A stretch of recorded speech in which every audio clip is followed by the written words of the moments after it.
Well, hello, my radio friends. Now, this weekend I've been kind of going through my shop and cleaning and dusting some of my sets and bringing some of my sets to the forefront. And uh, and because of that, I thought I'd capitalize on one particular set that I think sometimes doesn't always get the love that it deserves, and that is what you see here, a Philco Model 16B. Certainly one of my favorite sets in my collection. And because of that, and the reason I say that, I want to touch on a few of the amenities that it does have that justify a favored spot in my collection. First and foremost, I love the styling of it. I think it's a rather attractive cabinet, a large cabinet, a large, heavy cabinet. I like the styling. I like the nice, clean front.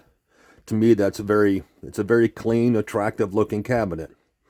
It employs 11 tubes. That is a big plus for me as well. It is a superbly performing set on all bands. In fact, it has 5 bands, and we could touch on those real quickly here. The very bottom one sees here, this is your broadcast band. The next one up is the bottom end of your shortwave band, and it starts at 1.5 megacycles, and it goes all the way up to, I believe it's 23 megacycles. So it covers a big breadth of the shortwave bands, and I do like the way the light illuminates the dial, how it traverses across all 5 bands very neatly, very cleanly, and it makes them all very easily readable. While we're here, let's touch on one other thing that I find unique about the tuning mechanism of this. This is one of the amenities that this set has that I think, once again, set it apart. The tuning knob. When one turns the tuning knob, one can see you're traversing across the dial, but it has a 2-speed tuning dial, and allow me to explain. When this button tuning knob is pushed all the way in, one traverses across the dial fairly rapidly. But when one pulls out on the dial, notice one can fine tune. You'll notice I'm turning that tuning knob quite briskly, but the dial itself is moving very slowly. That is a handy feature, especially on the shortwave bands where the tuning could be very, very sharp. Neat little feature that Philco was one of the few manufacturers that employed such a fine-tuning and coarse tuning knob. Neat little Philco amenity. Also, it has a tuning knob or tuning dial, tuning indicator, excuse me. In this light, it's kind of hard to see, but it has a tuning meter right here. Works very, very well, very responsive.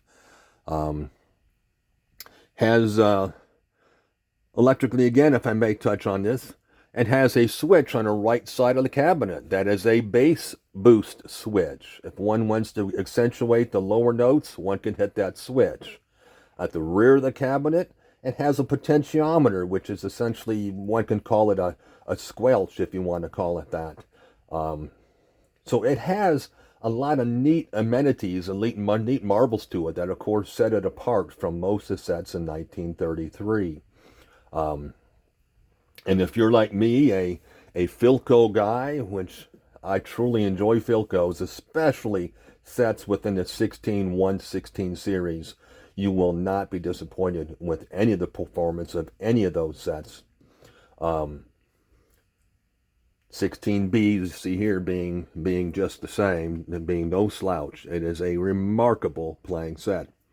So anyway, if you've ever considered getting a 16B, and if you're a Philco guy like I am, I strongly suggest you getting one for the reasons I just brought forth.